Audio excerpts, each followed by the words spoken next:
defense acquisitions. Recently, the Defense Acquisition Council of the Ministry of Defense has cleared 39,000 crore worth defense deals. And this step was taken at a time when there are border tensions between India and China. So in this context, we'll try to see what is this Defense Acquisition Council, how are the defense procurements done, how are the defense equipments procured in India, and what are some challenges in the defense procurement. So we will be dealing all this with respect to prelims and mains.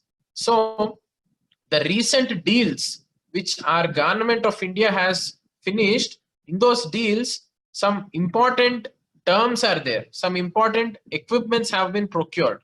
So 4 important among those deals are, first one is MiG-29 fighter jets. We need to know that these MiGs are basically fighter jets. India is buying 21 new MiG jets. And also, as a part of the 39,000 crore defense deals, India is also buying Sukhoi 30 Mk aircrafts, right? Sukhoi, S-U-K-H-O-I, Sukhoi 30 Mk aircrafts, right? So these aircrafts are also being procured, and also there is another thing called Pinaka. Pinaka rockets are also being procured by our government of India. What are these Pinaka? They are indigenously developed rockets, right? Rocket system. Indigenously, that means our country on its own has developed these rockets. These are Pinaka rocket system, and also Astra, A-S-T-R-A, Astra. So what is this Astra? It is beyond visual range air-to-air missile for fighter aircrafts. So these 4 things, you can Google search about these things and get more details. So we need to know in any defense deal, what is the equipment which the government is buying, and what is it? Is it a missile? Is it a short range missile or a long range missile? Is it a rocket system, or is it some fighter aircraft? So, and from which country are we buying it? In these ways, in these dimensions, you have to analyze any new defense equipments that our country is buying from other countries, right? So this is with respect to prelims. Now, if we get into the defense procurement, how is it actually done in India? There is a policy. There is a policy that governs the defense procurements in India. That is defense procurement policy, right? It's called defense procurement policy. So this defense procurement policy, it consists of all the guidelines that are required for procuring defense equipments, right? All the guidelines are there in this policy, and this policy is formulated by Ministry of Defense, right? Formulated by Ministry of Defense.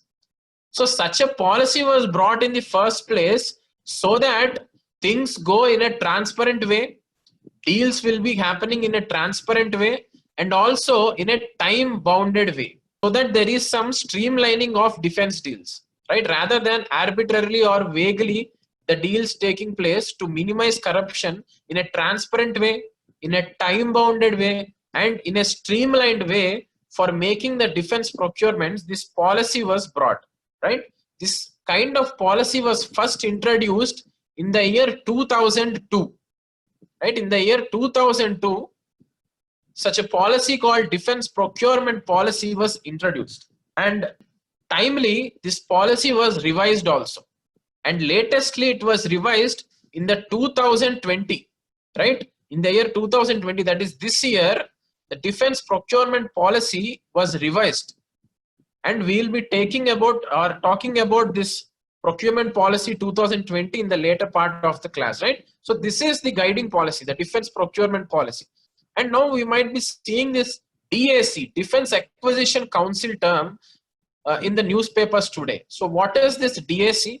This is Defense Acquisition Council, and this is a council under the Ministry of Defense. So this is chaired by, the chairman for this Defense Acquisition Council is the Union Defense Minister. So what does this DAC do actually? What is its function? This is the highest decision-making body on defense acquisitions. On all the defense deals, this DAC is the highest decision-making body, right? for all the equipments related to Army, Navy, Air Force, and even the Coast Guard forces also. For all these, for defense equipments, the highest decision-making body for buying defense equipments is this DAC, Defense Acquisition Council. And this was formed after Kargil War in the year 1999 for better defense preparedness. This council was prepared after Kargil War in the year 1999, right? So this is about Defense Acquisition Council and few things which we have to know with respect to prelims.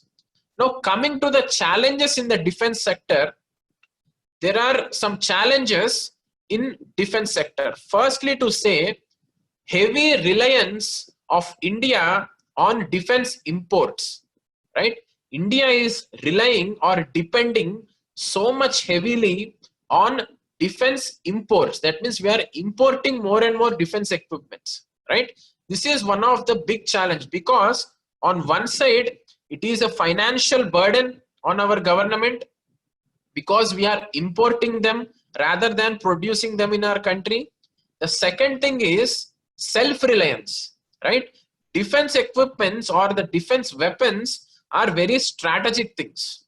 If we are procuring them from the other countries, there are chances that the defense infrastructure might be in the control of those countries, because after all, they are the equipments which are manufactured by different countries, right? So national security and sovereignty issues are also there if we keep on importing more and more defense equipments rather than producing them in our country, right? So heavy reliance on defense imports is one of the biggest challenge. And if we see the statistics, India is the second largest arms importer, second largest arms importer, right? After Saudi Arabia. So this is the scenario. So that much heavily we are dependent on defense imports. But then why are we not able to produce them in India? Because defense manufacturing, the second challenge is defense manufacturing in India is not doing well, right? There are some issues with defense manufacturing, domestic defense manufacturing in India. First thing is, though Make in India was given a very significant push by the government of India, in the case of defense sector, the Make in India was not that much successful, right? This we have to know. The second thing is, also a policy called defense offset policy was introduced. This defense offset policy, what is it? To simply say, this is basically a deal between our country and the country which is selling us the defense equipment. Say India is buying a 1 crore worth defense equipment from Israel. Then under this defense offset policy, as we are paying 1 crore for Israel, Israel has to invest 10 lakhs or 20 lakhs in India in some way or the other related to defense. This is called defense offset policy. If we are giving 1 lakh to Israel, Israel in return has to give at least some 10 lakhs or 20 lakhs into the defense manufacturing, right? This is called defense offset policy. But this defense offset policy was also not that successful in India, though its intention was very noble. And also technology transfer was also not happening that much actively between our country and the other countries. That's why we are not able to be the recipients of the latest technology, right? And also another model called strategic partnership model was also brought under the defense manufacturing. To encourage defense manufacturing, SP model, strategic partnership model was also brought in the defense manufacturing. What is strategic partnership? Say if we are buying an equipment from Russia, then the Russian company has to choose an Indian company for manufacturing those equipments. Say we are buying fighter jets from Russia, then Russian company from whom we are buying the jets, it has to select a company, an Indian company in our country, so that that Indian company will manufacture the fighter jets. In this way also we can get technology transfer from the Russian companies. But this strategic partnership model was also not that successful in defense manufacturing, right? So these were many steps which were taken by India, Make in India, defense offset policy, strategic partnership, but these did not see the light of the day in an effective way, right? So defense manufacturing was also not doing well. Because of this, modernization of armed forces was not happening, right? Technology wise, infrastructure wise, weapons wise, still our defense forces are having somewhat not latest technologies, right? So modernization of armed forces is also not, still a way in progress, right? And as we are not able to improve our defense manufacturing effectively, indigenization of defense technology is not happening. Indigenization means the extent to which a country can produce anything on its own, right? That is called indigenization. So indigenization of defense equipments, indigenization of defense technologies is not happening. We are not able to produce all the important defense equipments we want. We are still importing them from big countries like US, Russia, Israel, etc.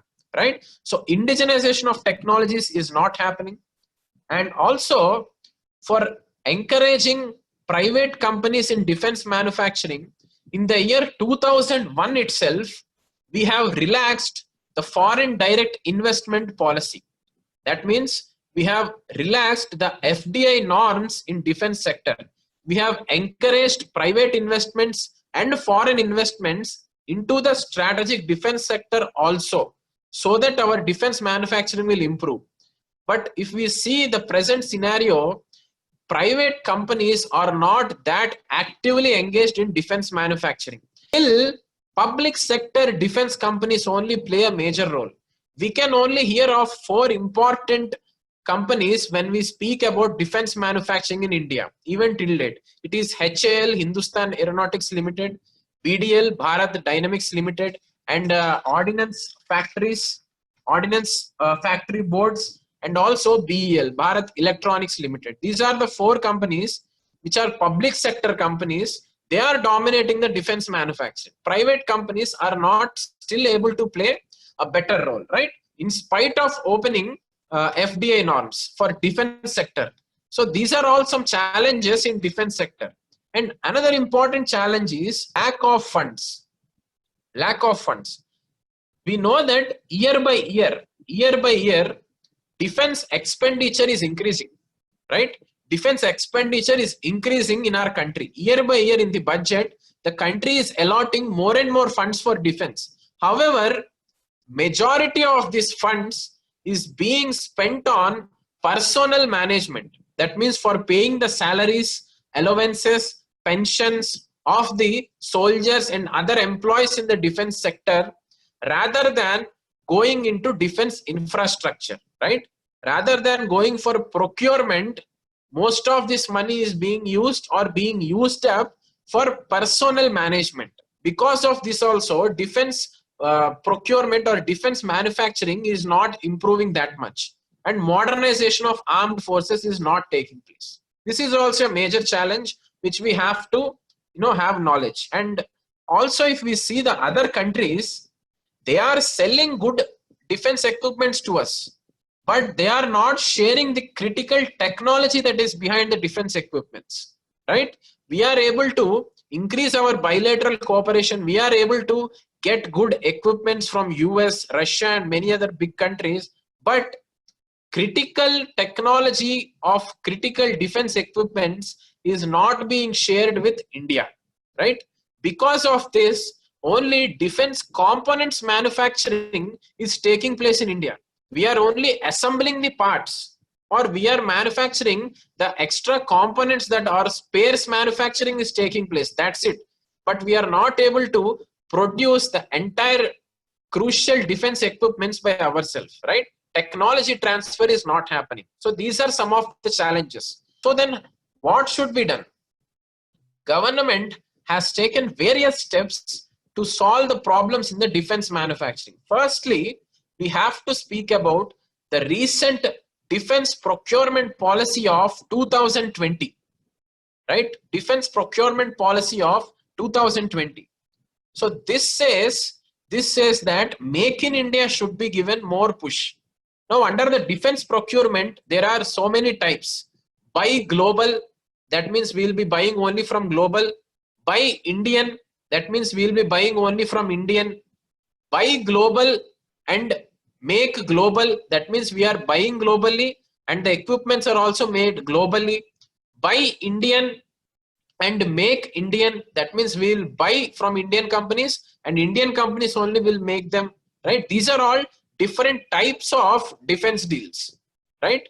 So under these deals, the government has made it a point in this new policy that make in India, that means buy and make Indian, this category will be given more importance. That means any defense deal, if the defense ministry is doing, first preference will be given to indigenously manufactured defense equipments rather than the global companies, right? So this is the first thing that was done in this policy. Second thing is leasing as an option is brought. What is this leasing? Till now, the government is either buying the equipment or making the equipment. Now, the government has introduced another option called leasing. That means it will take the equipments, the machinery related to defense from other countries for lease. For a particular period of time, it will take. So this is something new to the defense procurement, right? So this was introduced under defense procurement policy, leasing. So how is it useful? It will reduce the financial burden and the maintenance cost burden on our government, right? We are only leasing it. So this is something new that was brought.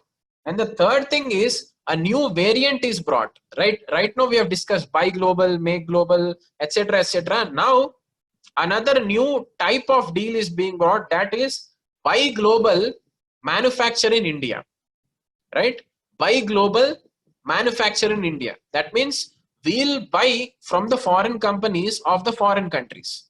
However, they have to manufacture it in India in collaboration with our companies, right? So this is something which is brought new in this policy, buy global and do manufacturing in India, right? So these are some important things which are done in this defense procurement policy 2020. So this policy will definitely give a major push to the private companies and the defense MSME sector in India, right? Definitely this will encourage defense manufacturing in India. That's what we want actually. Only when defense manufacturing in our country improves, we will start reducing our imports. We will start reducing our dependence on the imports, right? So this is very much needed. And also last year, defense industrial corridors were also opened by our government, right? Defense industrial corridors, where in Uttar Pradesh and Tamil Nadu, in these two states, defense industrial corridors were also opened, right? This was done to ensure or streamline defense manufacturing in India. And also, Chief of Defense Staff, a post was created by the Ministry of Defense. This Chief of Defense Staff, this term is circulating in the news like anything from 1 year. So we will take this in another class. But to simply say, this Chief of Defense Staff is like a coordinator between Army, Navy, and Air Force, right?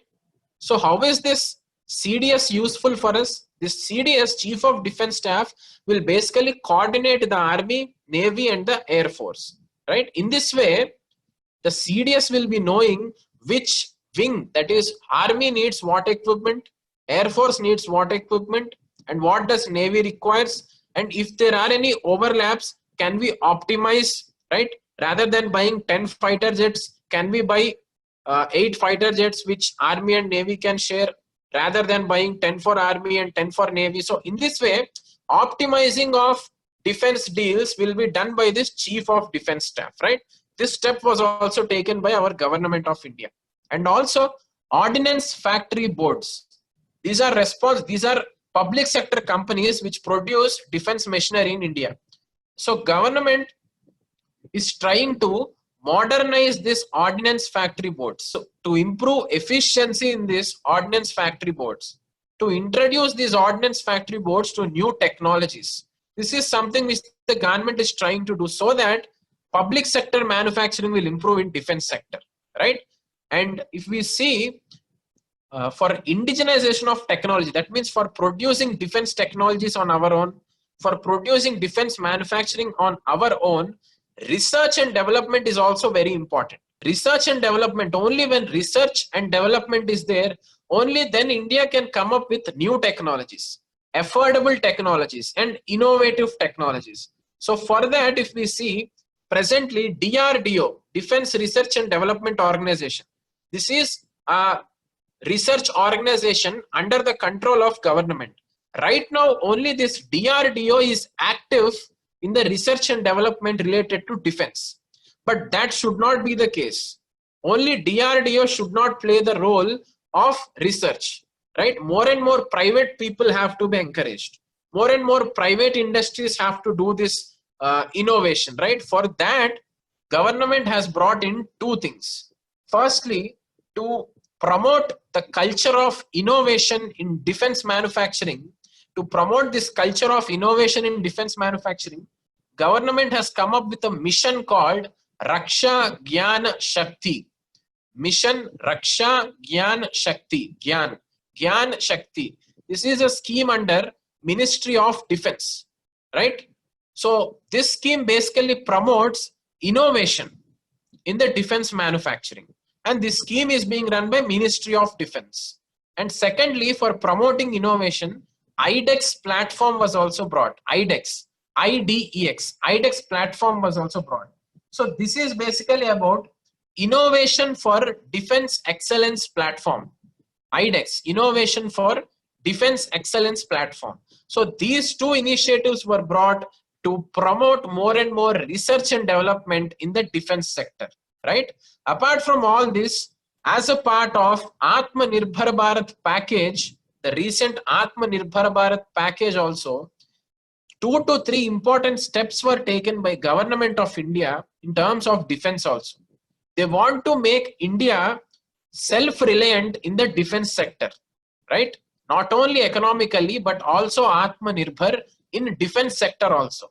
As a part of that, some initiatives taken by the government are, first thing is FDI limit, that is the limit for foreign investments was increased from 49% to 74%, right? From 49% to 74%. This was the first step that was done. Second step is a unit called Project Management Unit was brought. What for is this Project Management Unit? This ensures time-bound defense procurement, right? Time-bound defense procurement. And also, our government of India has listed some defense equipments which it says should not be imported. Like, right? It prepared a list of defense equipments and machinery which it says they should not be imported. That means they should only be manufactured in India, right? In that way, it has notified a list of weapons which are banned for imports to promote defense manufacturing. This is also a step under Atmanirbhar Bharat. And also it has planned to corporatize the ordnance factory boards. What is this corporatize? That means to give scope for private companies, right? A step towards privatization, right? Bringing private talent into this public sector companies so that defense manufacturing will improve. These are some 3 to 4 steps that were taken recently under Atmanirbhar Bharat to make India self-reliant in defense sector. So overall, if we see, making India self-reliance in defense sector is very much important. For a country which is aspiring to become a global superpower, for a country which is aspiring to become an alternative to the existing powers, definitely it should be strong in the defense domain also. It should not just simply import defense from other countries, defense equipments. It should prepare defense equipments on its own, and it should be in a position to export defense equipments to the other countries, right? So that's why self-reliance in defense sector is very much important. And also if we see the hostile neighborhood which you have, the Pakistan or the China, defense preparedness is very much important for us. In this scenario also, in this way also, if we see defense sector, self-reliance is very much important. We should not rely on defense imports, right?